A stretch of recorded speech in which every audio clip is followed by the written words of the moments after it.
and that would be UJ.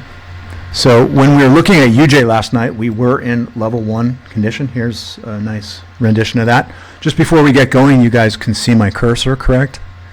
Just type in a yes if you can see my little hand there. Okay, good. Making sure.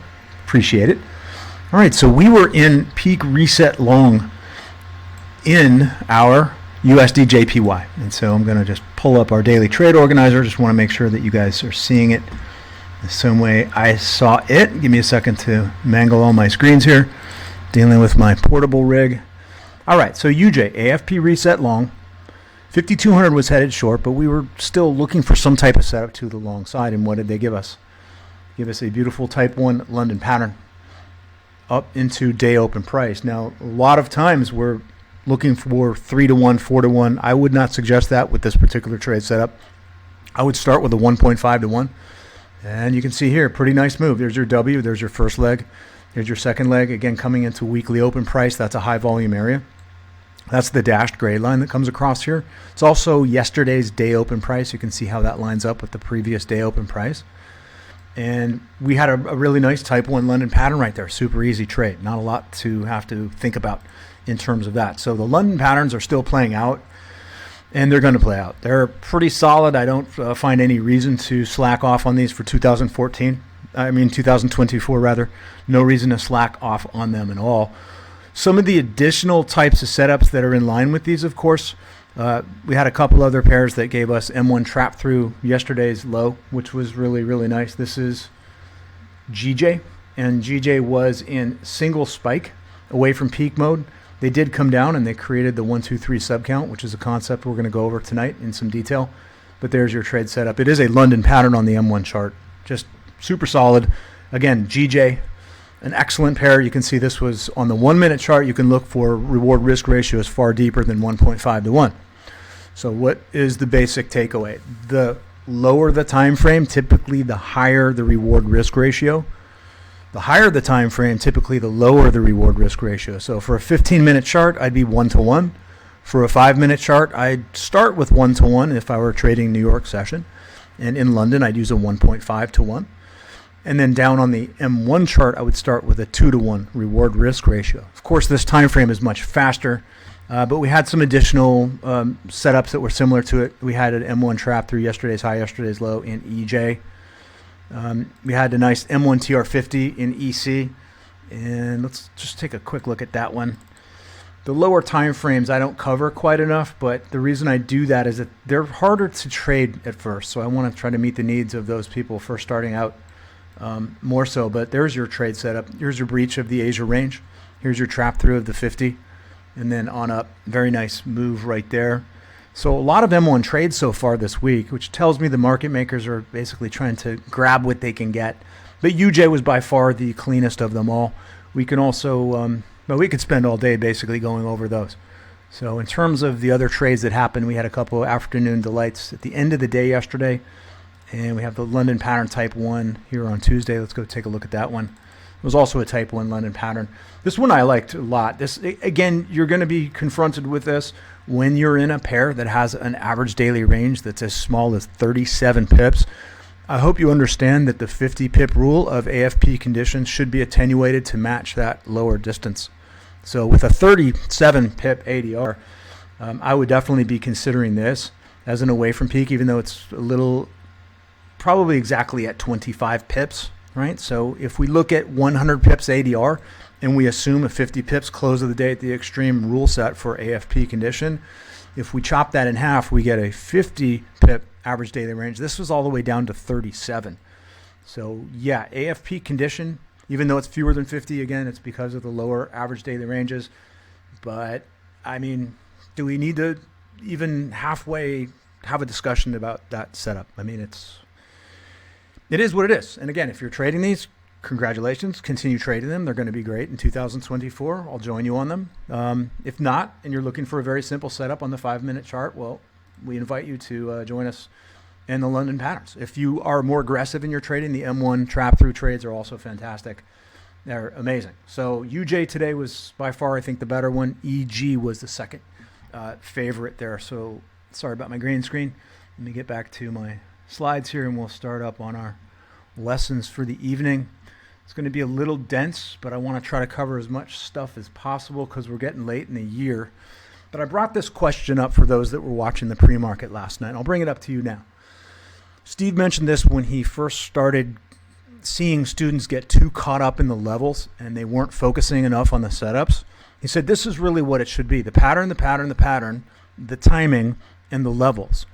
And the reason he said that was that everybody was focusing only on the levels, but you can see it's in the 5th position here. So number 5 over here is the levels. You have the pattern, and then you have this thing, the timing. And I wanted to ask everybody a question. I gave you some time to think about it, right? So we know what the pattern is. The pattern is the London pattern. But let's just take a minute here to reflect on this. Why are setups and reversals inside gap times, that's the timing, so important? Why would a setup be very strong if you saw, for instance, the second leg inside of gap time? Does anybody have any idea about this? We asked you to think about this, and I was looking for people. Okay, Adam says because market makers are actively stop hunting. That's really good. Fresh meat, Shane says. Okay. Now, what I'm trying to do is I'm trying to, as always, compel you to see from the dealer side of the screen. Liquidity, Emmanuel says, yeah, that's a big one. All of you are correct, but we want to be, if you were a market maker, even beyond that. Another one from Doug. Market makers waiting on retail box setups. John says new market makers receive their new orders. Okay, that's physically what's going on. True. Okay.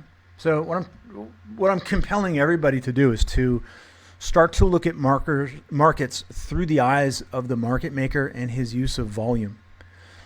Okay, so this is really important here. This is the levels, right? We know what the levels look like. So here's your 1, 2, 3 up. This is your pattern. Okay, so the timing is something super important. So Al says false move, market open. Yeah. So what else is your clue that that's a really good time to look for setups? I guess we've exhausted the questions. Again, we have D1 trend. We know what that looks like, right? Price is below the 50 EMA. D1 is in line with the 8 EMA. We know that. And of course, this is a beautiful setup there. So what I want to basically bring you into is this idea that the reason it's so important is that I think I have a slide for it. Anyway, I'll keep you in suspense as you think about why those market timings are so important. Based on what you've been taught, and based on what it would be if you were a market maker. Just think about it. So here's a M1 trap through the 0-0 that happened in UF that was in line with the D1 trend. Okay, we were talking about these just a minute ago, the M1 trades. Very lucrative trades, but again, you can see the concurrence of gap time here. So here's your 3 to 4 a.m. gap time box. So that's really the precious area, and you can see some damage was done beforehand in the 2 to 3 a.m. Frankfurt Bank open box. So Frankfurt Bank's open right here at the beginning of 2 a.m. and then London Bank's open here at 3 a.m. So we're seeing the primary trapping pattern basically landing right at London gap time. And so for purposes to simplify, there's a great reason to look for trades to set up in this area and consider them strongly. And I'll even go further to say that the M1 trades oftentimes are just the least bit more sharp when they are in these special timings. Okay. And again, I haven't answered the question necessarily yet as to why that is, but we'll talk about that. So here's the same pair, the same day. So USD CHF during London. And of course, this is what, 12:04. What was that? Monday?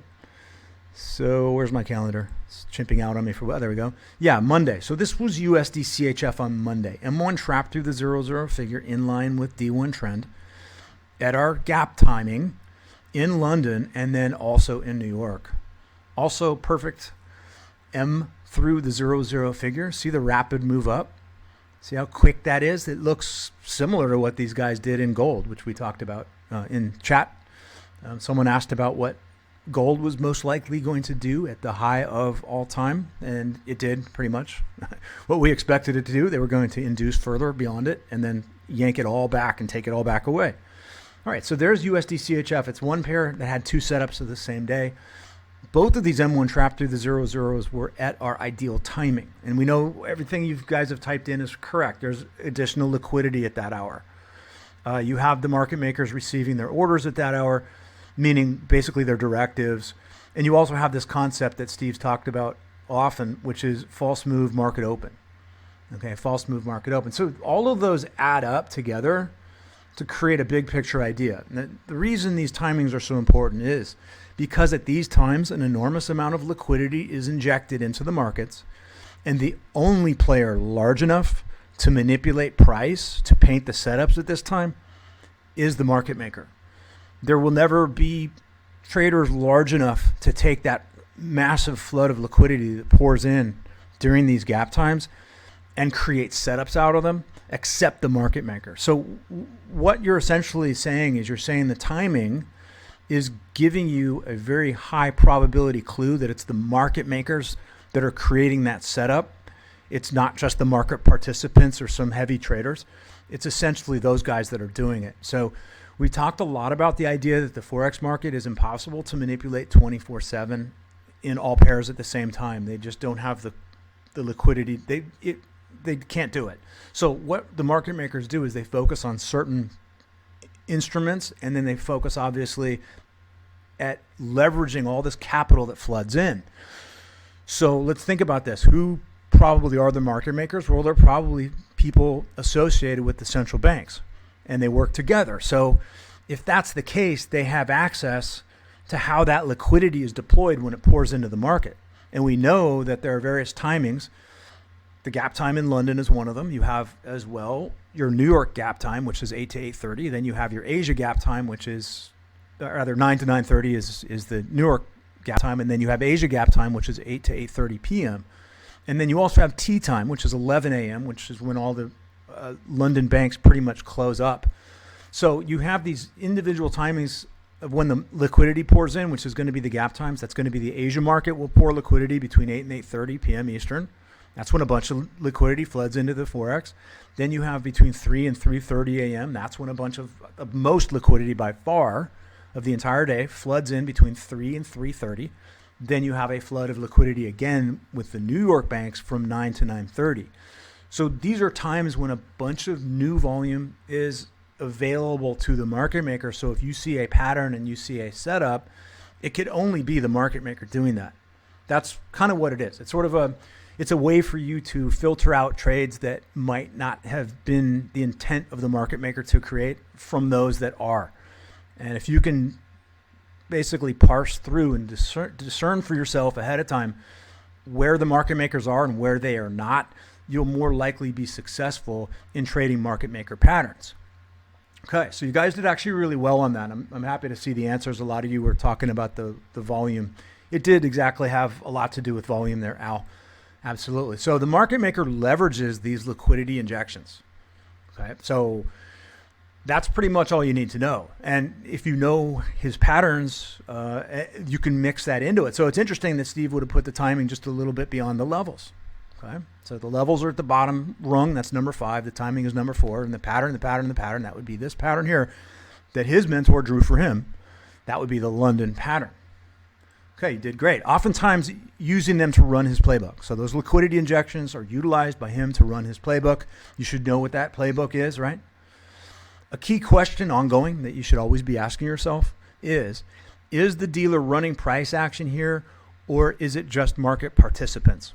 And that's going to keep you out of false traps, because if it's just the market participants that are running price, M's and W's will paint, but there won't be that market maker on the other side ready to deploy his capital to shift against those positions. So it's a subtle thing that's not something that's easily taught.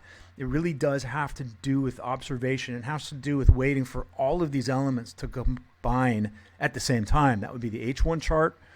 That obviously would be the lower time frame wherever your pattern is. If it's the 5-minute or the 15-minute, you want to see all this stuff coming together. So strong pattern, that makes a huge difference. But you also want to see some type of timing as well. You want to see the levels. You want to see some condition that's not trading back up into a peak formation, preferably trading away from a peak formation. just like UJ last night with that London pattern, and just like EG last night with that London pattern. So EG was a perfect example. UJ was a perfect example of the pattern, the timing, and the levels. Okay, so my intent here is not to steer you away from taking setups that happen after gap time paints. That's not the idea. I'm just trying to settle you into having a keen eye for that gap time. And again, you can work trades outside of gap time as well. There are times that the moves happen later. There are times that the moves happen a bit earlier.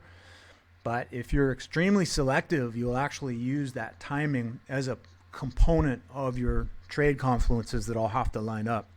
So that's basically going to be something that I hope some of you look into with your algo. One of my clearest discoveries was M1 trades. Basically all the London M1 trades is they got very unpredictable after 6 a.m. Eastern. So if you're doing some algo over the holiday, which I know some of you are, and I highly suggest it, and I do it every holiday because it just sharpens your trading because it's empirical data, not someone's opinion. I want you to think about the timing factor. So think about the timing, especially Asia trades. You want to be near that 8 to 8:30 heavy flood of liquidity. You'd love to see your setup leveraging that liquidity. Now, that liquidity might only be used for the inducement phase. You might have a very strong inducement phase coming out at 8 to 8:30, and then the trapping takes a little time. So I wouldn't say that's out of range. I'd say that they used the high liquidity that poured in between 8 and 8:30 p.m. Eastern to run the inducement phase, and then the trapping phase might have taken a little longer. I wouldn't discount that type of setup. And it's the same with the London. If they do a strong inducement phase inside the London gap box and it's not until an hour later that they complete the M formation, I'd still include that in my range of timing because they use the timing to create the very beginning of the dealer's playbook, which is the inducement phase. Remember, everything starts with the inducement phase. It's that salesman outside your door that comes back 3 times and gets you extremely excited. And by the 3rd time, you're pretty much sold on buying the product he's selling you. So we want to engage when the market makers engage. That's really the type of discernment that I'm attempting to give to you. And as you do your algos and as you look at your win-loss ratios, do think about a timing window, a specific timing window. I did this and got at least a 7 or 8% win rate improvement with M1 trap through trades. Those would be the M1 trap through 0-0s that we just walked through. Those got sharper when I didn't take any of them after 6 a.m. Eastern Standard Time. And that was across all pairs. That was GJ, GU, EU, and I think I did EA. I did those 4. And so what I found was that it was later in the day that there wasn't as much of that trapping volume. And then that brings us back to this idea of the market maker using these liquidity injections. So you can say 6 a.m. is 3 hours removed from that massive liquidity injection. He's probably already taken care of business before then. Right? He's already most likely trapped and shifted, and obviously that happens because he started with the inducement, so induced trap shift has probably already happened by 6 a.m. Eastern. So just a thing to add into your analysis as you work into your algos. Very important to think of the timing factor. Okay, and remember, it's the big guy against the little guy. Later in the session, it's basically like Junior here. It's not the same power behind the moves as it is closer to these key timings. These key timings are very valuable information. And again, we saw it with the M1 trap through the 0-0. That's a perfect example right there, right in the gap time box. Just absolutely precision right inside there. That was a New York setup, by the way.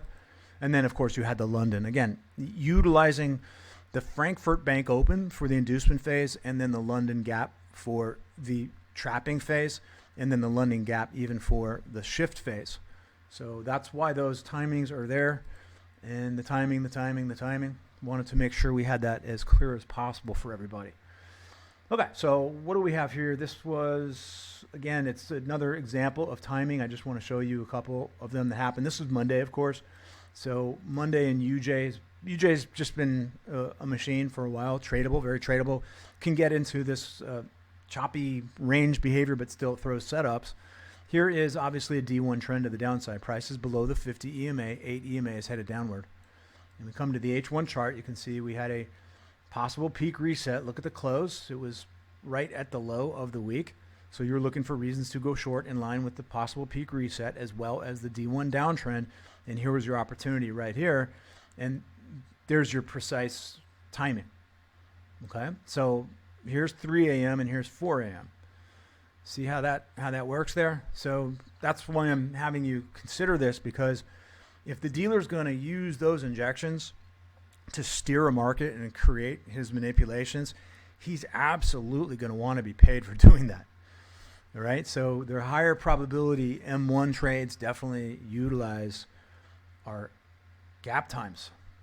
Okay, so here's another one in GA. This is the one Dio was looking at. And yeah, you're on tonight. That's cool. So D1 downtrend, right? You had a price below the 50 EMA from the daily, and the 8 EMA was pointed downward, and price actually did trap through this AFP high volume area to the left. Okay, so that would be this spike down here. Notice it also created the third sub count, 1, 2, and 3 down. And then, of course, this was the move. So the sub count actually already shifted. You can see how they shifted away from the sub count. And now notice the zone flip right up here where this setup played out. Okay, so we like to do this. Obviously, I'll put these into the WSM viewer and take clearer pictures of them. We can walk through them on the edge like we usually do. But this, of course, was from yesterday, so we don't have the charts yet generated. But remember, your zone flip is right in that candle, so the zone flip would have traveled pretty much right through our ADR line. So you can see the zone flip is just a touch above ADR. So when we come up to the M1 chart, you would see that blue zone flip line coming right through this area just above that red line, and you can see our timing again. Absolutely perfect timing right there when there is the height of liquidity, where they finished the inducement phase, completed the trapping phase, and then started doing their shift phase. And there's another one of those anchor flip pullbacks that we've talked about a lot, right? Those are very clear on the M1 chart. Steve likes them on the 5-minute, depends on what instrument you're trading. They're good on both. So another example of the timing. Okay, so yet another one. This looks like a New York session trade. So again, I like to always start with the higher time frame. D1 trend to the downside. This is the same instrument, by the way. D1 trend to the downside. We had our 5200 obviously also headed short, but that's not as much of a factor. Pretty much what you were looking at here was a strong away from peak reset in line with D1 trend. And now you got this beautiful move, again, in New York gap time, trapping through the 0-0 figure. So these are the three things that I'm going to throw at you when it comes to the M1 trades. Number one is fast momentum. You need to see some type of giddy up and go. You need to see the inducement phase. You need to see a clear inducement phase, which is what? Not just a slowly rising chart, but pretty much a one direction chart that just looks like it's taken off.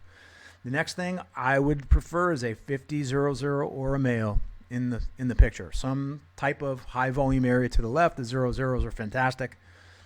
And as well, the Mayo is fantastic. The 50s are good as well. But this is a trap through of the 0-0 figure. And then, of course, the timing.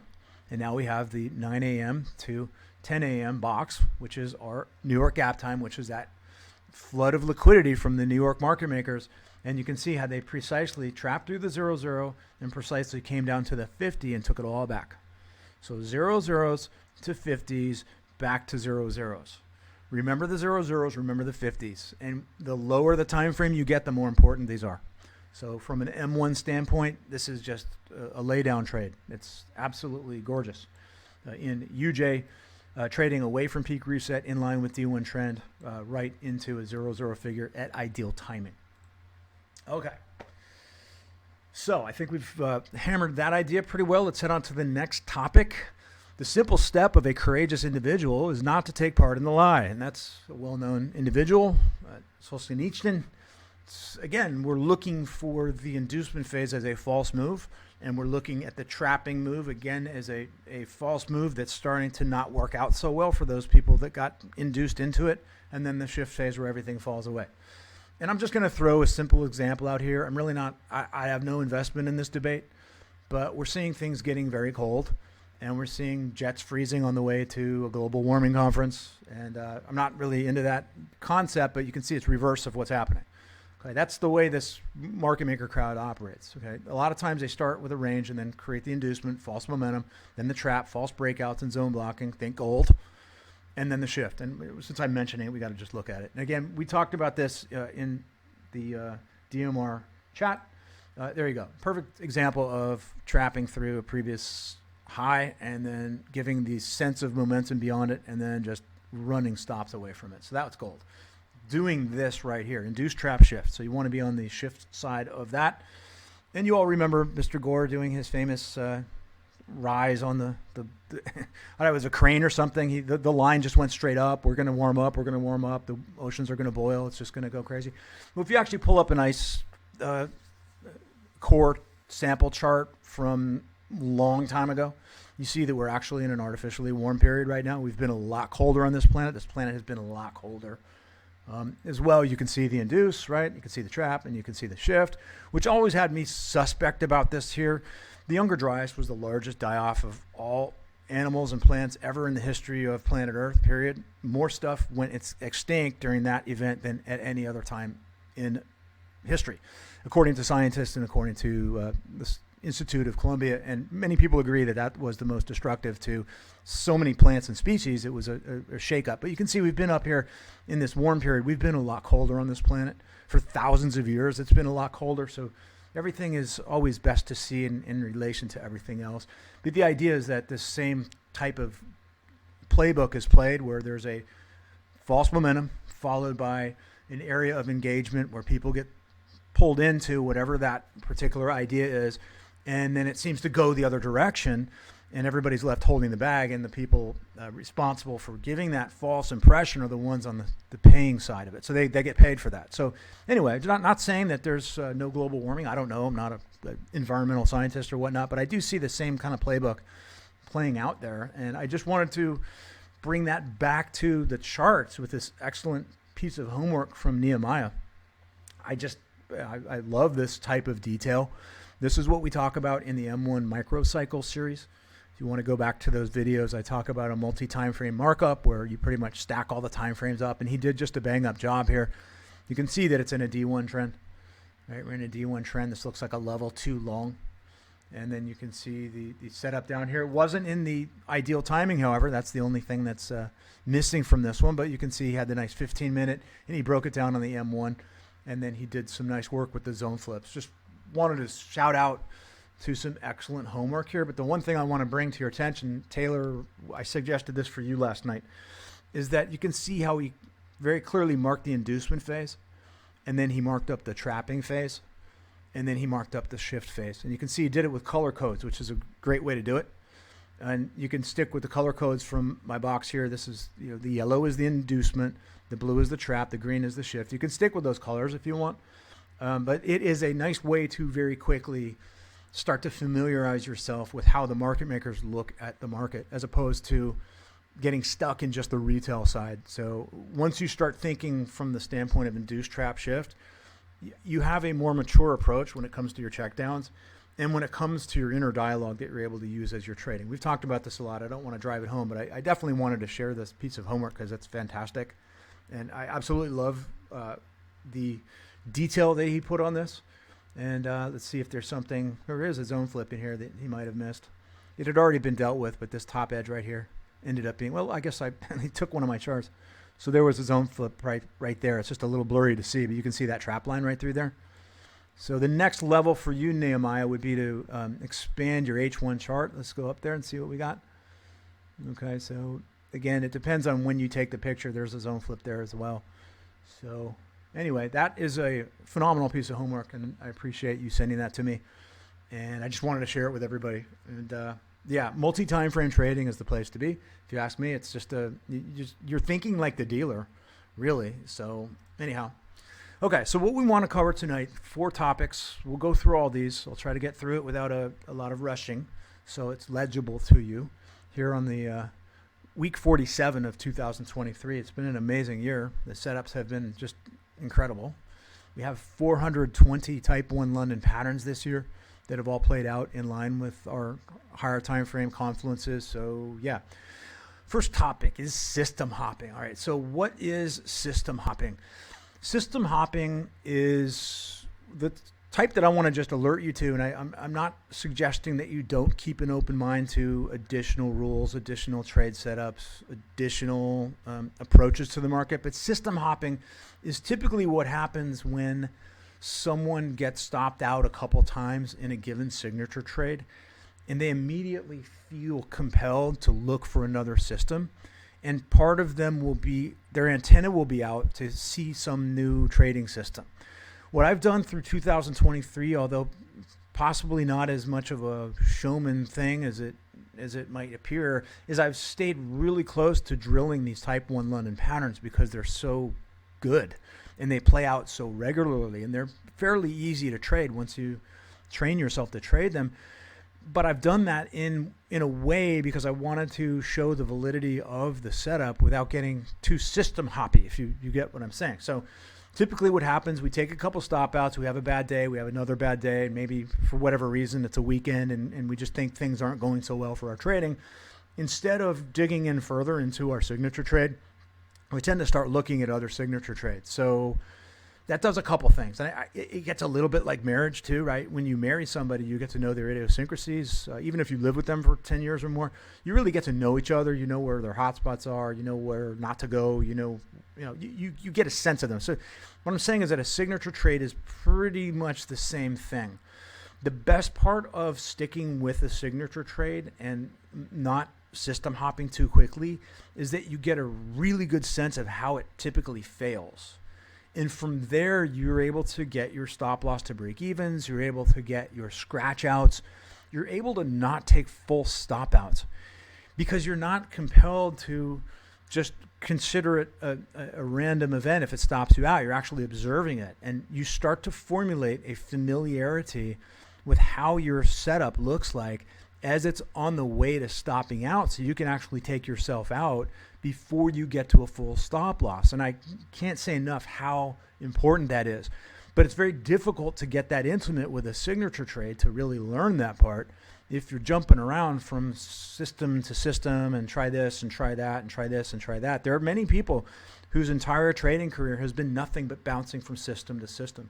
You get super excited about the system you don't know about, because in your fantasy mind, of course, it's got to be better than the one you're trading because you got a couple stop outs in a row. So again, this is the difficult part, because we have to accept the fact we're going to get stopped out. And I maintain that it's going to be a quarter of the time you're going to get stopped out. And there are not many businesses out there where you utterly fail 1 out of 4 times and actually stay in business. But this is one of them. I guess baseball would be the other way. You're used to batting averages of 300 and 400, which is even more dismal than trading.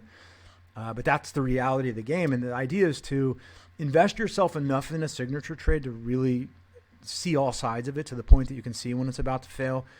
And just observe yourself if you have that tendency to want to jump to the next thing, to the next thing, to the next thing.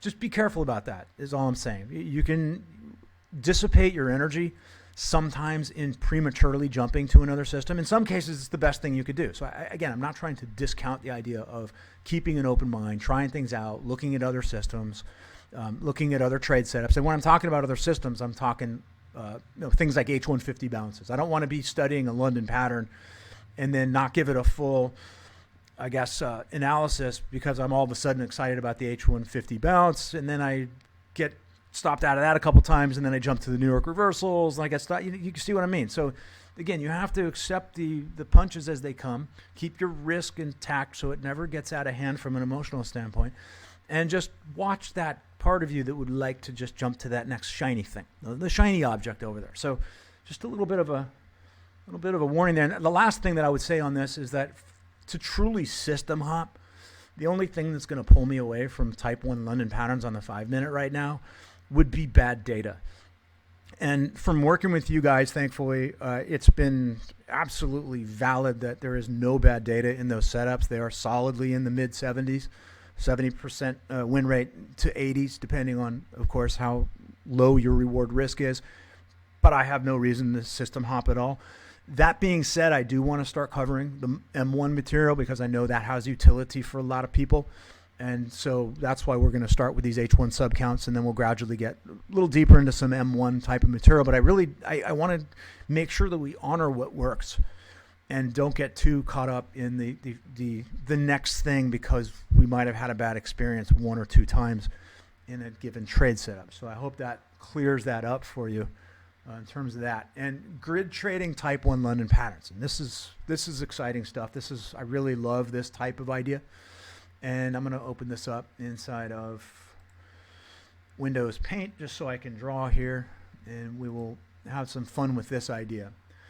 And again, notice the order of operations. The first thing that I did Well, as I said, be careful of system hopping. Now we're going to slightly look at another system of approach to trading London patterns. Okay, so just to be clear about this idea, I'm not saying the London patterns aren't working, and they have nothing to do with that. What I'm doing is I'm endeavoring to give you another type of entry in London patterns that's not so much based on the pattern itself, but based on the timing and, of course, the price points.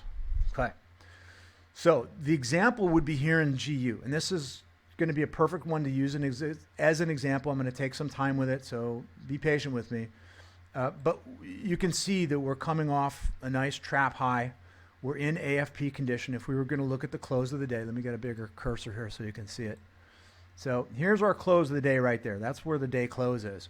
You can see we had many weeks of rise into a peak formation that was at a high volume area. Price closed at least 50 pips to the close of the day, and now we're looking for reasons to go short.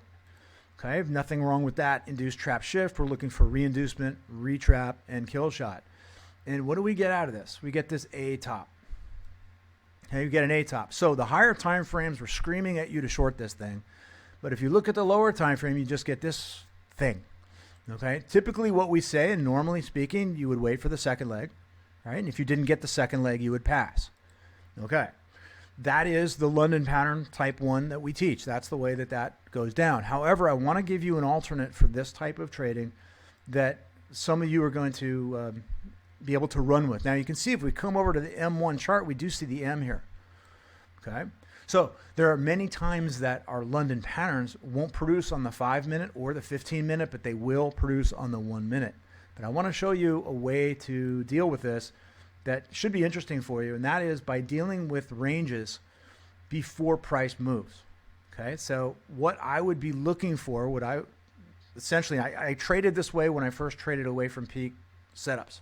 I was so excited about the consistency of the away from peak. I mean, you see it right here. When was this? This was the 1st, so that was last week that was on Friday of last week. So we're talking days ago, not months ago. It happens a lot. But what I started doing was as soon as we started breaking the Asia range, I was waiting for the exhaustion of that first push higher, and then I get in. You can see here on the 5-minute, it went up, and then I would get in.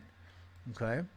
Get in right there. That would be my first entry. Now, the thing with this idea of creating grid trading, now grid trading technically, and we're going to talk about this as we go forward in next week and then into the year, but grid trading essentially is where you have a set of orders set up either in market. I did them manually in the market. I like the additional bit of control because I could guide where the stop was. But what we're talking about here is somewhat like a high-low drill. And in this case, you would wait for that candle to exhaust out and you'd put your first order in. And the idea with grid trading is that you're not looking at just one order. You're looking at a couple orders. And this obviously links up very closely with the idea of a backup order. So that's going to be pretty much an outgrowth of this. If someone digs deeper into grid trading, you're going to probably end up doing a manual entry on a type 1 London pattern, and then instead of putting a stop loss, you're going to put an additional pending short. So I'm just leading you into it from the way that I evolved trading, because I started doing it this way and it was extremely lucrative. It worked out excellently.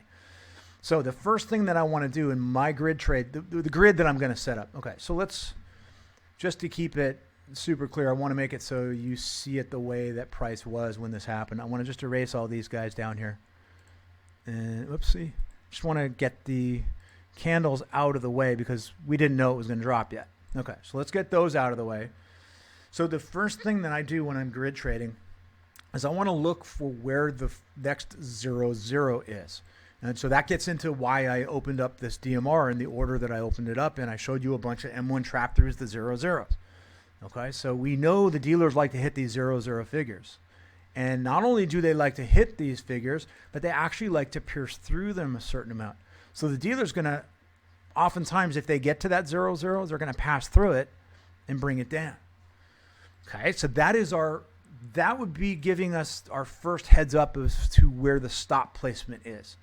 So stop placement would heavily rely on our 00 that's in proximity. I wouldn't necessarily include 50s, but sometimes they might factor in. But I'd look for your 00s especially. You've also got yesterday's high of the day. I want to get my stop on the far side, not only of the 00 figure, but I'd want to get it above the potential for the dealer to trap through the 00 figure. So for the sake of this example, we're just going to talk about the 00 figure here.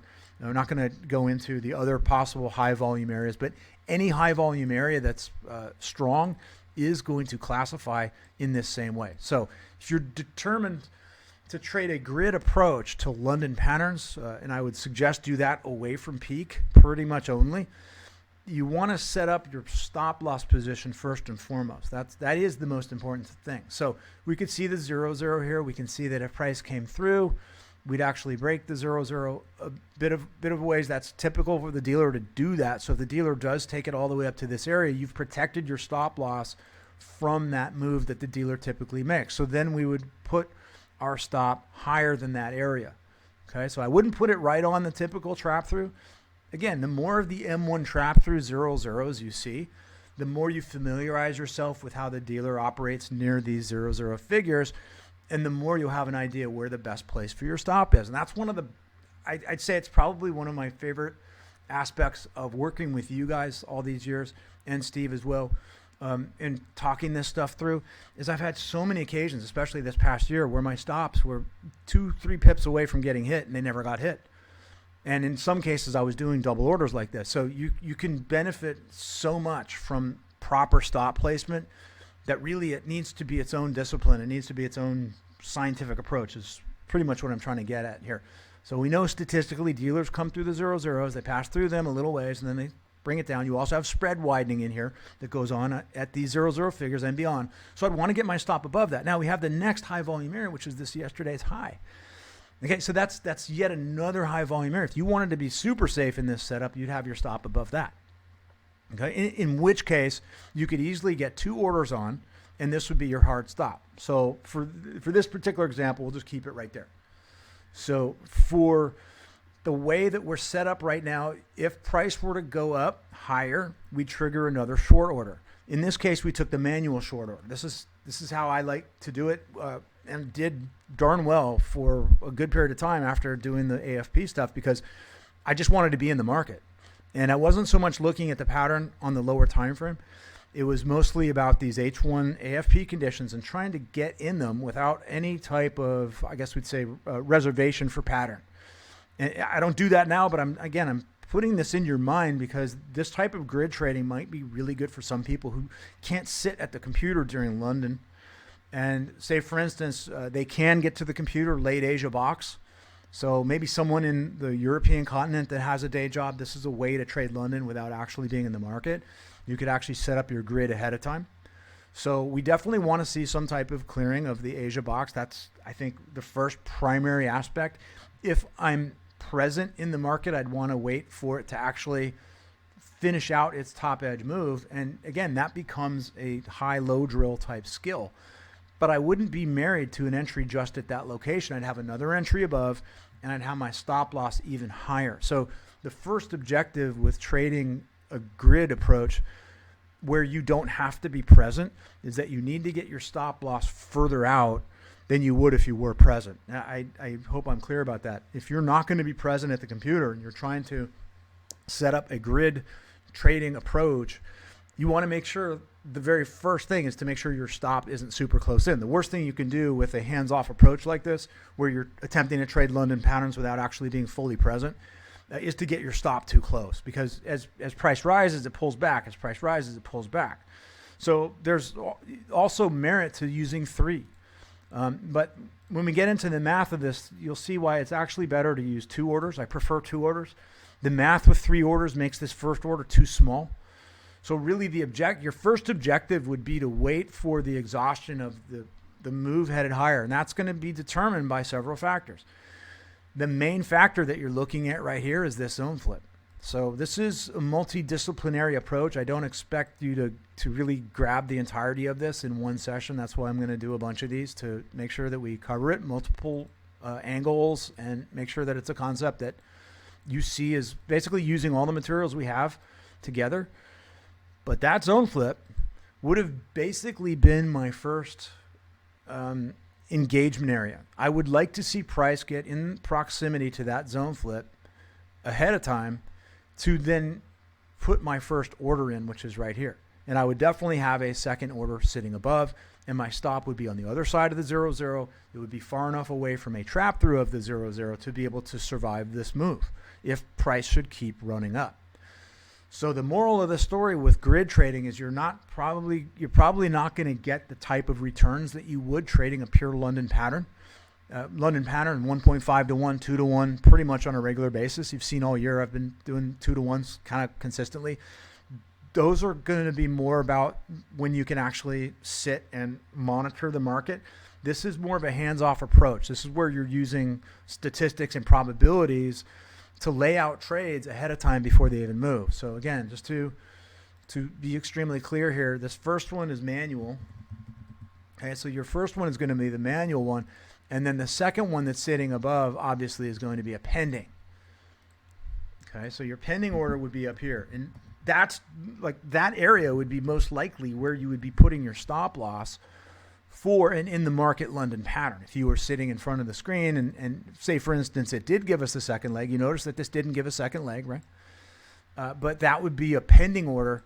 That's essentially where your stop would be if you were trading a pure London pattern, which we're not. We're basically trying to get in this market as prices inducing back towards the peak. Okay, so as price is running back towards the peak, you can see several zone flips here. Obviously, the one that we're really focused on is the most obvious one. And again, from the H1 standpoint, that's about as clear. I mean, that's a super clear zone flip. Yes, it's already been dealt with before, but the dealers do come back to those areas. And you can see another one right here. And you can see how that one is sitting just beneath the 0-0. So that's the thinking in placing this second guy up here. And let's bring that zone flip across on the 5-minute chart, and you'll see where it is. So again, that's the thinking on the second order. So really a grid trading approach is ahead of time creating a linear grid that's a given size that mirrors the average distance of a given pair. So a grid would be smaller, say for instance in EG, as it would be in GJ. GJ is a massive running pair. GJ will create much larger moves, so your grids would be larger. So with a grid, essentially that's your first region, that's your first grid. And then sitting just above that would be our second grid. So this is a two-tiered grid right here that we're looking at in terms of getting into these trades. And again, it's getting in as price is pulling back, and you're not worried about it running higher because you're ready with another order. Okay, so this, again, certain personalities will gravitate towards this. Certain personalities, it lacks precision for them, and they would be more geared towards waiting for that confirmation candle on the second leg and taking that. But you can see the advantage in this particular case was that we were able to be in the market when otherwise we would not be in it, and you can see the really nice run that went down. It created an extremely nice move. So that's the benefit of this, is that you'll be in a lot of these AFP condition trades that did not have a super clear London pattern in them. And yeah, it's going a little bit out of our ideal. But again, the trade-off is that you don't necessarily have to be around for it after you get into them. And in fact, in some cases, it's very good to just let it go. After you've created your grid and you're in twice, potentially twice, right? You're in once manually, and then you're possibly waiting for the second order to fill, but you're allowing the market to move. And what this does is it takes the pressure off having to be right the first time. And some people love that. There's some people respond really well to this approach. A grid trading approach is excellent for that type of personality that's is not a perfectionist. If you're a perfectionist, this will drive you crazy. So again, it might actually be the reverse. You might see a perfectionist that likes this because this allows you to not have to be perfect. So again, what are the possibilities here? And this is where, again, until you experience this and walk through a bunch of examples of this, you don't know. A lot of times you get a little bit of a dip and then it runs up, tags that next area, comes back into the next strong zone flip, and then it rips lower from there. That's excellent. Actually, that's your ideal, is that you actually trigger both of your short trades. So your pending would trigger that way. Now the other possibilities, it comes off of there, but then it runs up and hits the 0-0 figure and then drops from there. And that's still decent, but you have to be able to weather the drawdown in this particular approach. So a grid trading approach the primary prerequisite of a grid trading approach is that you will have drawdown that you will have to weather through. So again, that's a price that some people don't want to pay. A perfectionist won't want to pay that. Right? There's some people that they can't stand London patterns because it still has that nebulous kind of pullback on the shakeout move. They'd rather just be in something that runs straight to profit, not have that slight uncertainty. So if you're able to embrace uncertainty, a grid approach is absolutely fantastic, and you'll find yourself getting in these AFPs that never do produce a London pattern but are still super viable, like this one was in GU, with everything lighting up beyond 3 times ADR condition. You were at a high volume area where the peak happened, greater than 50 pips, closed the day, re-induced back towards the peak. Everything was there, and even the speed back towards the peak was there. You can see how fast these two H1 candles were. Just went straight back up towards the peak. So everything was here except that M formation and that, I guess you'd say, the London pattern. Yet it's still imminently tradable. And of course, the third variation of this, which you obviously have to be ready for, is this guy right here, where it just goes up, traps through the 0-0, hits the 0-0. This is kind of how they do it a lot. They'll trap through it, come back to the 0-0, and then run your stop. Okay, they'll blast through your stop. So this gets into the most important part of grid trading, and that is that you need to have a fixed percentage stop that's anchored to where your distant stop is. Okay, so fixed percentage stop, and that's going to be, an example would be, let's just say -1%. Okay, let's just give that as an example of our fixed stop loss. So our fixed stop loss up there is -1%. So it very, very much helps to have a trade manager that helps you determine lot size. Unfortunately, Trader Agent, they stopped selling it for whatever reason. It's an absolute travesty because it's such a great tool. And I know a lot of you got it, so we can still train on it. We can still use it. But for whatever reason, the manufacturer, I think someone bought them out, and they basically had to keep the current owners going. So current people that have it, it's still going to work. Fortunately, I got 2 licenses on 2 different machines. They both work, but no more new ones are being sold. So in the forum, I added the second one was always there, this additional trade manager, which is excellent to use. But a trade manager is going to instantly help you with this aspect. And so what your first objective is once you've determined where that stop loss is, right? So your fixed stop is right here. You would then split your order up. If 1% is your ultimate fixed stop loss risk, if both of your orders blow out, then you're pretty much going to go half on the first one and half on the second one. Now, because your distances are so disparate, since there's such a difference in the distances, you're going to notice that this first trade, this first one down here, so that would be our fixed stop loss, the first entry in our hypothetical here. It's a pretty larger area. And again, these are 25 pips apart, so I can count it about 25. Looks like about a -35 pip stop on this first one.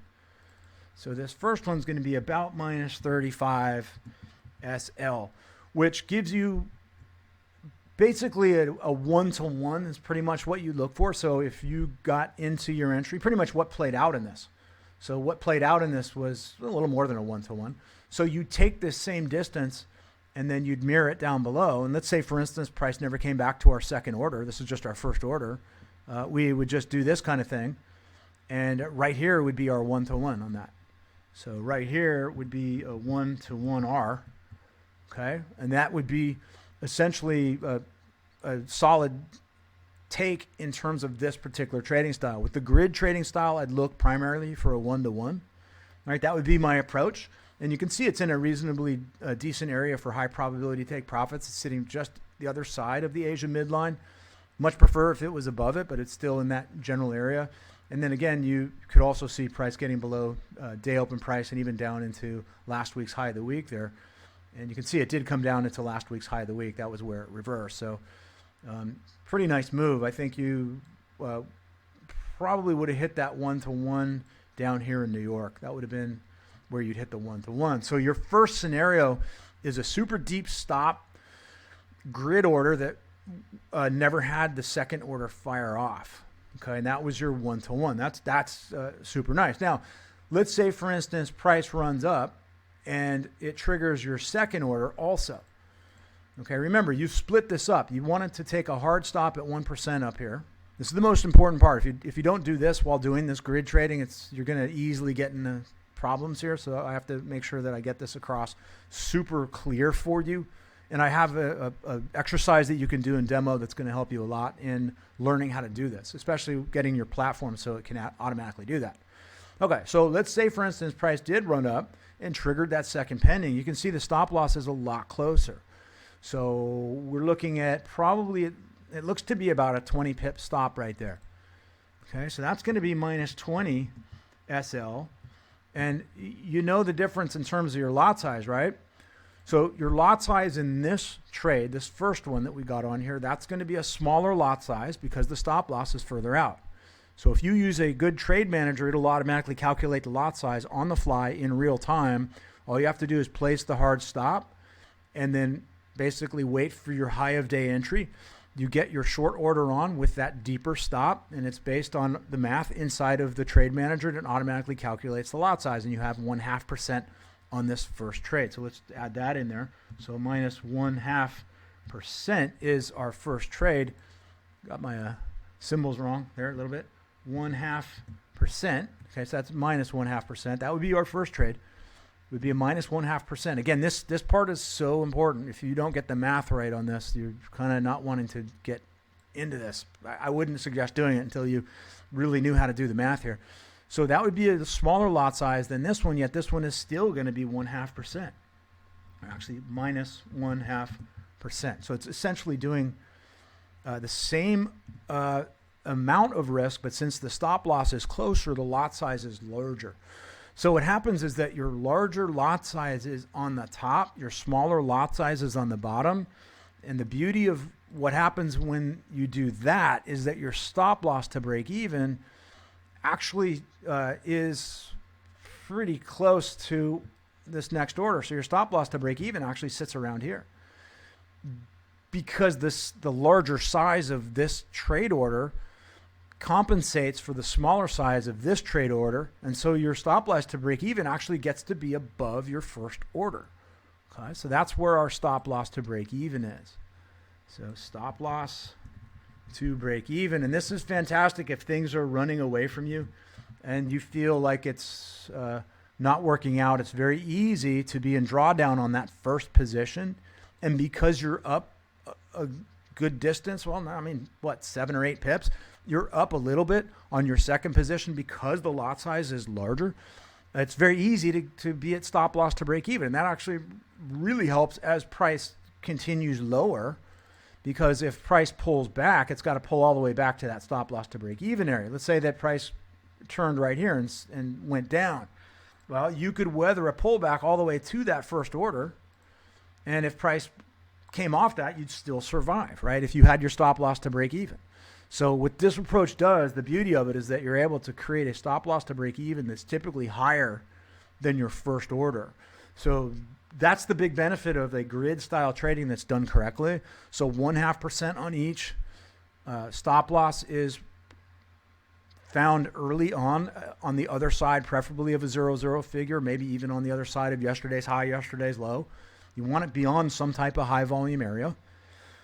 And then you want to make sure your trade manager is creating and calculating the lot size with precision based on the stop loss location. So if your stop is smaller, your lot size is going to be larger to achieve a 0.5% drawdown on your balance. So I hope I'm getting this across as clear as possible. It's a complex thing at first, and I do understand that there's a bit of a curve with it. I don't intend to leave everybody in the dust with the London patterns at all. I'm still going to teach those, but I think that you want to start to think about this. There's some of us in here that are programmer minded, some of us that are a little more by the numbers, a little more math based. And in that case, this type of setup might actually work for you, especially if you're in Europe and you have a day job in this area. You'd be able to get a high probability approach on there and not have to sit and watch the screen the whole time or sneak a cell phone into your job place, which sometimes is very, very difficult. So let me show you where this trade manager is that would assist with this. It would very much assist with a high-low drill as well. You come into Jim's resources and tools, and you go down to, I think I've got Trader Agent. Boo-hoo. It's a real bummer that they don't sell that anymore. It's an absolute travesty. It's just such a great and simple, so easy to put pending orders on in it. I mean, it's a fantastic machine, but this is the next one, is InvestSoft Trade Management EA. This is a fantastic trade manager. If I didn't already, well, now that Trader Agent isn't around, I think I'm going to invest in this one just to be able to teach it. But it's a fantastic EA. So this would be your stop loss location. You'd pick a fixed stop, and then you can obviously see your order is right here. And then you've got multiple take profits as price is moving. You can obviously modify them, but you can set up your grid ahead of the time with this type of setup. Now, this is, I think, a little bit overly complicated for my taste to show brand new people. So it might be just a bit of a curve longer than the Trader Agent, but it's a very, it's got an excellent reputation. You can see all the 5 stars here, and you've got 342 reviews. And it does what it needs to do, and that's it, that it's calculating the risk based on stop loss and also allowing you to create multiple take profits if that's what you're into. I'm really not as much into that with this grid trading as I am in making sure that you can place a fixed stop loss and the EA itself will calculate the lot size. So look into this for possible trade managers if this type of trading approach appeals to you. And again, it's not going to appeal to everybody. I just dropped the link into the chat there so you can go check that out. It's all in the forum as well. I probably should have stuck the forum link in there. Let me go back and do that. So it's in the Trader Agent page, and yeah, it's a real bummer that's no longer available. But this is the forum link here for that. And again, this is an excellent time of the year. If you're taking on a new piece of equipment, you want to learn something through the holidays is a great time to demo stuff and to become familiar with your equipment. And I really think, I honestly believe that if I didn't have the Trader Agent originally, I would have been all over this one based on what it can do. It's the same price as the Trader Agent was as well. No deals from us. We don't upsell or any of that kind of stuff. So we have nothing to do with this person. It's just, I think, a perfectly fit tool to use for our purposes of developing and generating lot sizes based on stop loss distances, which is really what you want to do. And it's kind of neat because you see the stop loss area and then the take profit area in green. So it does have some visual appeal as well that might make this grid trading a little simpler for you. So your red box area would be up here and your green box areas would be down here. And so, yeah, I think that pretty much covers this concept. I want to make sure that I save this screenshot just in case I need to refer back to it, which I pretty much am, because I know based on the history of this that it's not something you get the first go around. You have to have a couple exposures to it to really get it. So let's see if I want to just share this. This is part of Windows 10. It's not opening up the file where I opened it up, which to me is just crackpot. It's like, why would you build a program that does that? Windows 7 is, anyway, I'm not here to diss that. Let's go to the desktop and let's get into our DMR here, which is this guy 533. Where are we? Sorry about that. It's right. It's 532. Is that the one we're in right now? No, that was last week's. There's 533. Okay, excellent. So I just wanted to add a little dealy bobber to this one. So A1, we'll put it in the proper context there. Okay, so I saved that just to be able to refer to it. So do you guys have any questions on these on this concept? Is there anything that I need to re-explain to you or make clearer for this idea? Again, not everybody's going to be wanting to go about it this way. I love this way of trading. And I got a couple guys that are on this already. Okay, so Al says that he has this trade manager and it's great. That's excellent. And I do know of, several people did gravitate towards this one when I first presented it because it's just a little more, it's got more detail into it. Okay? And Giuseppe, yes I am, until tomorrow. And then we'll be back to where we need to be. Okay, so we can proceed. All right, so I wanted to cover this. This is not my first time that I will present this. We'll keep this going over the next couple of DMRs to get some examples. Now let's get on to what I think is an excellent way to drill that. Okay, so there's the GU that we just looked at. There's the markup that we just did. And this is the drill that I would do for this. It's essentially the H1 peak drill where instead of, let me go back and open that one up because I think that's going to be valid. I guess I can do it up in the folder. Give me a second. So yeah, your H1 drill is going to bring you into that idea of not getting the perfect entry and allowing it to pull back against your entry and being resilient to get another entry on with a higher lot size. Remember, you always want your higher lot size the further out you get. further out you get, slightly larger lot sizes on each deeper move. So the more it pulls back on you, the larger the lot size, the smaller the stop loss. So I know that sounds a little scary at first, but if you can spot the induced trap and shift, and you have a good idea on the timings, and you're able to get a sense of the probabilities on these setups, you will be able to do this pretty easily, actually. And so the H1 peak drill is your window into it. So from an H1 peak drill standpoint, I think that you're going to be extremely benefited by it, because it's essentially a grid trading exercise. Without putting the grid up, you're basically manually doing it. So you would take a high of week, you try to get the high of the week, and it runs up a little bit further. You put another manual entry on, like the high-low drill. This is just done on the H1 chart. So it bridges the high-low drill idea of the lower time frames and has you doing it on the higher time frames. And you start to get this idea of allowing price to pull back a little further, get another entry on, get another entry on. It's called averaging down if you wanted to get technical about it. But the dealers do this kind of thing for sure. And we've taught it for a while. I mean, I know Steve taught it. I've taught it.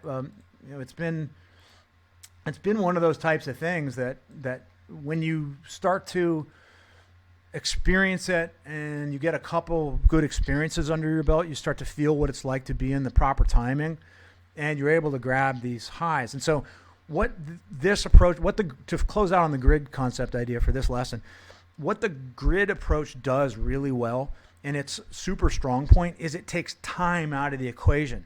You don't need your trade to work out right away. Heck, it might go all the way into New York session before it actually works out. It might run up a little bit and hit your next order. And then New York, it actually does the shift and everything goes in your favor in New York. So there's this flexibility that's put into this one. Again, it's for people that are perfectionists, and they get too hung up on having to be right the first time. With that second order, you can be right essentially the second time, and it's actually really nice. You get excited when that second order hits because you actually have more lot size in the game. And so that is basically what it is. So you would be trying with the high-low drill on the H1 chart, you'd be trying to get in short on these top moves here. So somewhere in here you're getting short. And yeah, it took a day and a half, almost 2 days for it to move, and then it finally shifted. But that's what that peak drill does, is it helps you get patient to wait for the trapping phase to complete. Because really what you're doing with a grid trading approach is you're doing your best to wait for the very end of the inducement phase. You want to get right before the trap phase. Just as trap phase is starting, you're beginning to start to commit orders in. And you don't have to be right the first time. You can be right the second time. And in fact, you could do a grid approach with 3 orders and put your stop even further out. Although that doesn't have quite the return. Then the 2-order approach. 2-order approach is nice. The 3 approach, sometimes when that first order hits and it runs to take profit, the amount of gains really isn't all that much. Again, I'm basing it on a 1% approach here. So from a 1% standpoint, if you had 3 orders in here, each one of these would be smaller because you'd be splitting this up into thirds. So instead of it being 1/2 of your fixed stop loss, it would be 1/3. It's doable if you're possibly trading a super large prop account and you don't need more than 2% a week. You could do that 3 trade grid approach and very slowly ramp your account up. Remember, our target, a great target, is 10% a month, which is actually insane money when you have the prop accounts, when you have the larger size accounts. And again, you can copy them as long as you're using separate source brokers so they can't see that you're copying. And then you'll be able to use a 3 trade grid approach. I think, again, it's going to come down to your personality, how you want to do it. That 3rd grid approach, your stop would be even higher. You'd almost never stop out, but the cost of not stopping out would be that if price just came up and tagged your first order, it wouldn't be that much of a gain. So your gains would be much slower, but you'd have fewer stop outs. See, so there's always that trade-off to be had with this. So this would be the way to start. Use the H1 chart. Try to wait for pairs that are at 3 times ADR. Wait for those H1 TDI extremes. If you like the high volume areas, the D1 high volume areas, wait for those to be hit. Wait till you have a good solid inducement phase that's super obvious. And put yourself into these trades on the edge without any type of additional confirmation. That's what Steve's mentor taught him to do, showed him what to do. So it's not going to be against the idea of a signature trade. Really, it's, in a sense, giving you the street experience of the very beginning of a signature trade. And then once you get a sense of a individual pair, again, kind of referring back to system hopping, somewhat similar to pair hopping also. You want to get very familiar with certain pairs. They have certain movement distances. I know Steve's talked about that a lot with the pullbacks and the impulse moves. Those are all pretty consistent. The pushes for the day, the 1, 2, 3 moves usually conform to a third of ADR. That conversation is very relevant in this. But with the H1 chart, trying to grab the high of the week, the low of the week, trying to catch level 3 early is going to give you the training hands-on to build a grid trading approach that really works. And it's pretty fascinating once you get into this because you find yourself not hovering over the screen as much.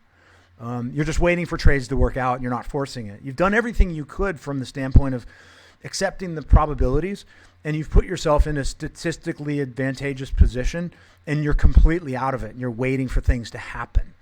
And that, again, it might take the emotional load off some people. It's a little more, it's a lot more complicated, obviously, but I hope I've done my best to at least give you the first swack at it so you can consider it if it's something that you want to do. Please, again, help me to find the 0 point. Okay, the 0 point. On the charts, and I've got a slide for this that I could call up for you so you can understand the 0 point. Now, the 0 essentially what zeros and 50s are is that they're prices at the suffix of the value of the underlying currency. So if I were to find my zeros and 50s, give me a second here. I'm not used to these screens as they are. I'm gonna have to stretch things out a second, but we'll let this guy stay up there. So 50s and zeros are where price reverses quite often. And we do have an indicator for this. It's called the AFP price line grid. And what it does is it basically shows you zeros and 50s on the chart. It becomes a big gray line. So I urge you to use that indicator on your chart. It's in my set of indicators as well. So I want you to get that on your chart, even if you're trading with a different type of template than mine. I suggest you get the zeros and 50s on there sooner than later so you can at least start watching them. And I'm flipping through photographs here because I have a really clear photograph of it that makes it really clear. Bear with me. See where it is. Maybe it's a Z, so it might be at the very bottom. And there it is, zeros and 50s. Okay. I knew that guy had to do something to do with it. So there it is. So again, the zeros are a solid line. These might be a little dim on your tablet or whatever you're using. Sorry about that. But the zeros are this darker, thick line. 50s are dashed lines. And the 25s and 75s are the dotted lines. I want to make sure you can see that. Dr. Faruqi. Sorry if I can't pronounce your name properly. I hope I am. So this again is the 00 right here. Okay, that's a 00. This is a 00. This is a 00. This is a 00. They're the only dark gray lines. Perhaps it will stick out a little better on a blank chart. Let's load up just a blank template so we can really look at this. All time frame templates. Let's load up this Gold Asia box.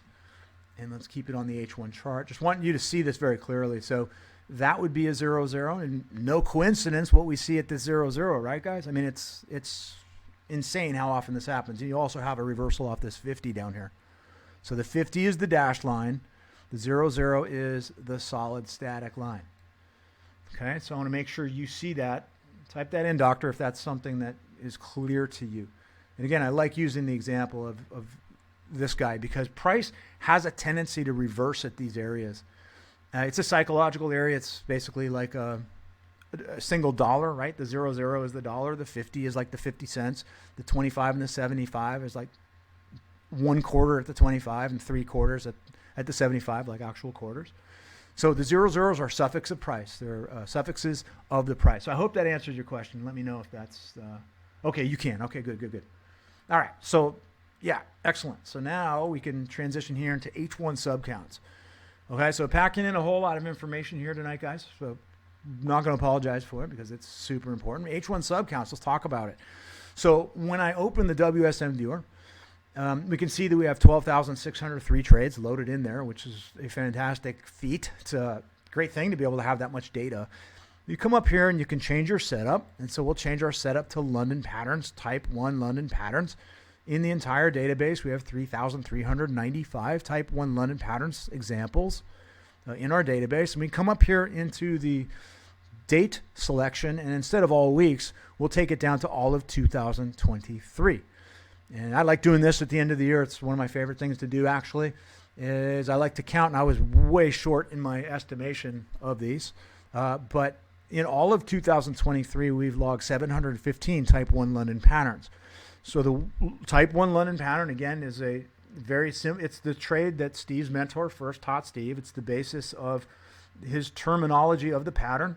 And of course, we know what it looks like. It looks a little bit like that, right? So it's a Asia box followed by an M or W outside the Asia box that then turns into a 1, 2, 3, 24-hour market maker cycle to the bottom of the day and then rolls around.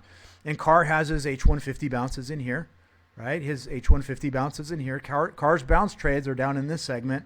Steve and Jim are working this area. Okay, so I usually get closer into the high of the day and the first confirmation on the 5-minute. And then Steve comes along with the anchor flip pullback trade that happens oftentimes in this area of the pattern. And then Carr's H150 bounce often happens down here. So in terms of this actual type of setup, we can see that we've had 715 of them all year this year, which is a nice number. That makes me feel very good in terms of 2024 and staying with that signature trade, not system hopping. All right, so continuing with our data set here, let's click this button, which is called Subcount. You can see that right in there. If you stretch out your setups page in the WSM viewer, you can see the little subcount there.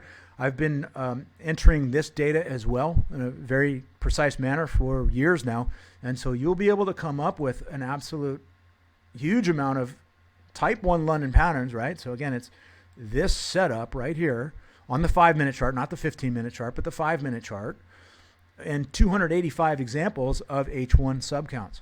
So you could actually use the WSM viewer and click your way through all of these setups and see the examples of the H1 subcounts. And again, that's probably the best way to learn subcounts, is to actually see examples of it in the actual setups that were identified that have the H1 subcount. So it's a subcount condition on the H1 chart, and it also produced a type 1 London pattern mostly on the 5-minute chart. In fact, all on the 5-minute. This would be for 2023, it's exclusively on the 5-minute chart. So it's a nice way for you to quickly go through and find examples of the subcount. Okay, so again, that's quite a few of them there. Let's see what's happening down here. Oh, I see. I'm running through. There's no change down there, so we saw 285. Okay, so subcount is essentially on the H1 chart a move higher, fast move higher, followed by a second move higher, oftentimes very fast. And then a unique part of H1 subcounts that we can see so many examples of is this subcount where they slightly exceed yesterday's high and then form a beautiful pattern that then rips lower. And so this is a subcount with a 1, 2, and the 3 is just a slight bit above the 2. And this is something that occurs so often. There's your 1, there's your 2, and there's your little slight break of yesterday's high. So what you're looking at is you're looking at a mature inducement phase. The salesman has now come to the house 3 times. The first time he got your daughter, the second time he got you, and the third time he got the wife. And by the time he got to the wife, he knew exactly how to sell his trinket. So there she was with a smile on her face. Honey, I just bought a, name it, whatever. I just bought a blank. That's what we're talking about with these inducement phases. So it's actually very important that price took out yesterday's high, because that's inducing the additional breakout orders. Remember, the breakout trading systems are the easiest systems to trade for brand new retail traders. They love trading breakouts. So the market makers structure their moves on the other side of a breakout trader, which is amazing. And so, again, once you're able to tabulate that, this all blends together, right? If you're able to tabulate this area, then it becomes easy to create a grid structure for it, right? You don't want to system hop because you want to learn the pairs, you want to develop your system and don't jump out of it before you really learn it. And they all kind of work together, right? So again, you're going to see this type of subcount a lot. It's a very common one. Now, of course, we have the subcount where that third move runs up just as far as the second and the first. That's a more of a linear 1, 2, 3 up. We see that type of behavior as well. But this is the one that triggers the breakout orders that are based on systems of breakouts. And it's a super prevalent one. You can also flip it upside down and you can see examples of what it looks like going the other direction. So there is really no difference to me, long and short. They basically play out the same way. So again, in all 2023, okay, so when you're coming up to the date selection, we can go into just last week, which is what I want to do now, is take you into last week and run through a bunch of subcounts. Okay, so what did we do? We changed this setting up here. Instead of all 2023, we went for the Monday, November 27th, 2023. That was last Monday. So now we're looking at all the data of type 1 London patterns that are in line with H1 subcount. You can see there are 10 examples here. Okay, here's your little 10 down below. So we can take them one at a time. These are all in the WSM map folder. So if for whatever reason the viewer spooked you out, you don't want to get into using it, you could just open up the all markups folder and you go into the M5 folder that's in the all markups folder. These are just photographs. So there's no real learning curve to opening a photograph in a computer, I don't think. And you would just match up the names to that particular trade. And so last week we had a ginormous amount of type 1 London patterns. Thankfully, it's a beautiful thing. And then you would simply match the name, in this case, with the photograph itself. So if you haven't loaded in the proper charts and you're kind of sketchy with loading in charts and file management in Windows, I understand, but you can still use the WSM Viewer database feature to get the dates and then manually open the WSM map folders that I post every Friday. And then you can run through these manually just as picture files, which is exactly what we're going to do right here. So there it is. There's an excellent example of a 1, 2, 3 with that second one just a little bit higher, clearing yesterday's high. So here's your first move up. Here's your second move up. And then here's your third move up just a little bit higher than the second one. And then obviously that painted a London pattern short, right? This was last week, guys. So we're sort of covering our type 1 London patterns on the 5-minute this way as well. And so on you would go. You would then go to the next one. You'd identify it in the folder as an actual photograph. You'd click on this one down here because it's the same as the one in the database. You'd open that up and you'd see another example of 1, 2, 3. And look at that. It's kind of similar, right? The strong move up 1, another strong move up 2, and just a little bit higher, slightly taking out yesterday's high. That's your 3. And of course, that gave us the type 1 London pattern short. Okay, so in terms of this, you discount this move higher, right? Because all you were doing was you were trading the type 1 London pattern from this point down below. So it wasn't an extremely lucrative type 1 pattern, but it did work out quite nicely. And if we blow it up, you can see that it did a reversal right at our Asia midline. So type 1 London pattern to Asia midline. This was our shakeout area. And you had to hold to get down to the Asia midline, but that would have been a perfectly decent place to cut out with at least 1.5 to 1 on that one. So again, that's your example of subcount working its way higher. Let's get another example. And again, you're following the database and you're looking for the same file as a picture file. And there it is, EC 1127. Okay, so that's going to be another good example of our little tiny third move up. So here's your first move. Here's your second move, and then this is your third inducement move, which is bringing in breakout orders above yesterday's high, bringing in breakout orders that are above the 50 mid figure, which we've determined is the suffix of price, right? It's going to be you're going to see price up here, the suffix in this area. A 50 would be 49.50. A 0 would be 49.00. So what they did was they triggered breakout orders with an active inducement phase. So again, it's that hype part of the market. It's the retail trend. It's the false sentiment. It's a great place to be engaged in. It's an excellent place to learn to spot. So there's number 4 down there. It's going to connect to this photograph, which is GU 1127.23. And really, we've kind of seen pretty much the same thing going forward. So here's your 1, here's your 2, and here's your 3. You're looking at your most recent move of 1, 2, 3. Now, of course, if you start counting these below, you're going to get 1, 2, 3, 4, 5, 6. But the idea is that as soon as you see discernible highs, you want to see 3 of them in a row without a strong pullback. So that's what determines an H1 subcount, is that you have 3 highs that are made in relative succession with each other without any strong pullback. And then finally you had the London pattern develop here in line. It was a little bit later, of course. We did go through this one already, but you can see a new subcount formed. Our first subcount was from this point to this point to this point. And then when they created the next move higher, you can see it's not really a deep pullback yet. So you would just then move the lower one up to the higher one. If you watch my pre-markets, I do this on a regular basis. So this would have been your setup there. So on and on it goes in terms of these. There were a bunch of them last week. Let's go have a look at this one. This is Australian dollar. So there's an example of a more linear 1, 2, 3 up. Actually, this 1 and the 2. The 2 is pretty close to the 3. So here's your first one up. Here's your second one up. The third one's a little deeper, but notice how it went right to our high volume area, which I believe we were ahead of in terms of our pre-market projection. We had our pre-market projection. We put that number in back here on that Tuesday night.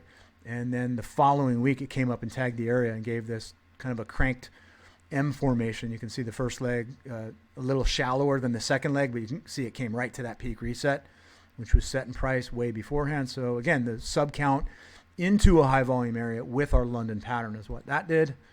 And so continuing on, here's an example of EC. This is to the short side. So again, ever so slightly, and these are super powerful. I don't want to discount the fact that it's not a big 3 down here. You don't need that extended 3. You really need to see a discernible 1 in this case, and then here's your 2. And you can see these 3 pins slightly going below last week's low of the week. So last week's low of the week, breakout orders are in this trade. So really what we're talking about essentially with an H1 sub count is we're talking about a high probability of breakout orders being engaged headed to the short side. And you can see where those 3 hits were that took out the last week's low of the week. Here's your 1, here's your 2, here's your 3. You can see how they're below this red brick line ever so slightly. It's still a sub count. It still did what it needed to do. They still took breakout traders into the market. And if you were looking at that chart just like that, which most people only look at the lower time frames, that thing looks like it's going short. There's no question about it, especially when this candle is nice and black all the way to the bottom, right? So again, you just would look at these examples for the best ideas of these. Okay, here's another one, the same type of thing. Here's your 1 down. Here's a 2 down. Here's a 3 down. This one's a little more linear, right? That gave rise to London pattern, a wider type 1 London pattern long.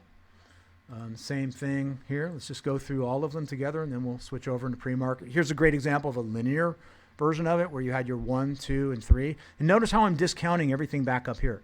I'm looking at the most recent use of 3. I know traders love to be in the market all the time. I know there are trading systems that trade these breakouts. It's almost a given that you're going to be statistically seeing more breakout traders involved in this third move down than you would be this one or this one. As further out they go, the more that there's a false sentiment that the dealers are going to want to act against. Okay, so it gave rise to a small London pattern here on the 5 minutes, a tiny pattern, but it's still a W, still imminently tradable. Second to last is GJ. GJ, here's your sub count. And so if you were to go back weeks and weeks and weeks, you could unroll those WSM map photographs and you can see these examples. And you can start training your chart vision for spotting H1 sub counts. Okay, so this obviously gave rise to a nice London pattern right there. And then last and not least, from last week, Euro CAD. Let's have a look at that one. And this one was a bit more, well, actually, no, your first was pretty strong. Your second was a little stubby. It was a small 2, and then it was a very strong 3. So we got a nice variance here of these sub counts. So really what we're talking about is we're talking overall momentum. So your overall momentum is started up here. You're heading down, heading down, heading down. You see a low, a pullback, another low that's deeper than the first one, not much of a pullback, and then the third low that's way below everything else, also trapping through a zone flip, also trapping through the 0-0 figure. You can see where that 0-0 is right there. And then that gave rise to a nice London pattern to the long side right here, which, again, 2 to 1 was most likely in order for this, maybe a 1.5 to 1, but it took you back into yesterday's low, which was a zone flip. You can see price rejected off of that zone flip. Yesterday's low was a zone flip. And then so price came right up to yesterday's low right here, which is this point right here would have been your zone flip that you stretch across. So that worked out. Actually, no, I'm sorry. Let me blow this up here. So your zone flip would have been the bottom side of the Asia range. So here was your W, your type 1 London pattern, trapping through the 50. No, I'm sorry, wrong setup. But that was an additional good setup too. Sorry about that. I'm looking at this guy down here. Okay, trapping through the 0-0, trapping through your zone flip, and then giving you that big third reversal there. And then it came up. Where would I get? This looks like it might not be. So that's EC. So I think my H1 chart. Okay, so the trade was here. I see what I'm doing. Okay, so the trade itself reflects this trade here. It's not reflecting the trade of the zone, the actual H1 sub count. I see what I did here. I just wanted to show you an example of an H1 sub count. So that's what this one was.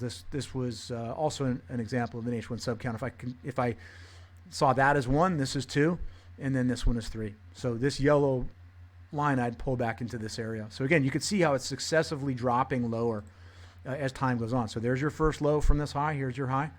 There's your first low. There's your second low. Pulls all the way back. Doesn't take out the high, and then gives you your third low right here. So sorry about that. The trade itself, this trade is reflecting this setup right here. It's not reflecting where we are down here. So I apologize for the slightly out of sync approach here, because yesterday's low was all the way up here, and that doesn't look like it's correct. Okay, so there we are with the H1 subcounts. Want to make sure we get any questions in. Okay, so that's a hilarious comment there, Graham. Graham says, you and Steve are the crust on your sandwich, and Carr cuts the crust off his. Kind of. Yeah, that's the way it is. Pushes equal subcount. That's correct, Graham. So a push is otherwise known as a subcount. The pushes traditionally are on the 15-minute or the 5-minute chart. So I'd be more inclined, although these all look like they're M1s here. Let's see if we have a 5-minute. There's a 5-minute. So a push to me would be on a 5-minute chart. So these would be the pushes. There would be one push. There's a second push. Here's a third push. And you come back and do your reset and then on up again.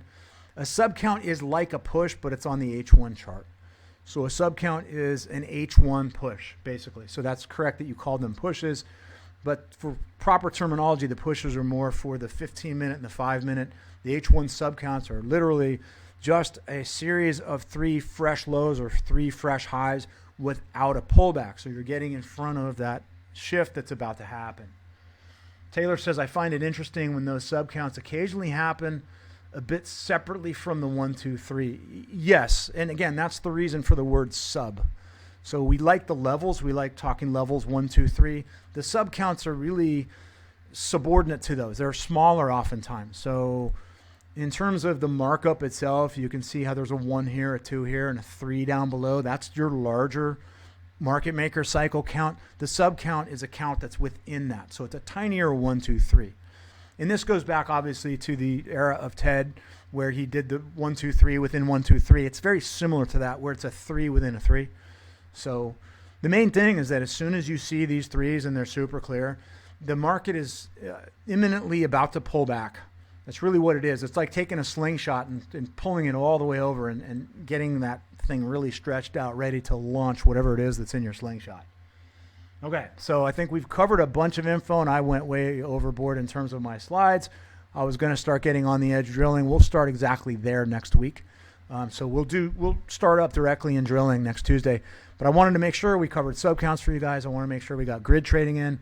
And I wanted to make a slight note of shift and hopping, that for whatever reason in your mind, if you think I'm showing you the grid thing because I'm no longer trading type 1 London patterns on the 5-minute, that's not true. Just wanted to say it's just a way for some of us to take advantage of the London patterns without having to be as close to the screen. All right, so I want to thank you guys for being here. We're going to switch over into pre-market mode imminently. We'll jump right into it. So wishing everybody a great rest of the week. Big hugs to you all, and we'll see you on Skype. And we'd like to welcome you to the DMR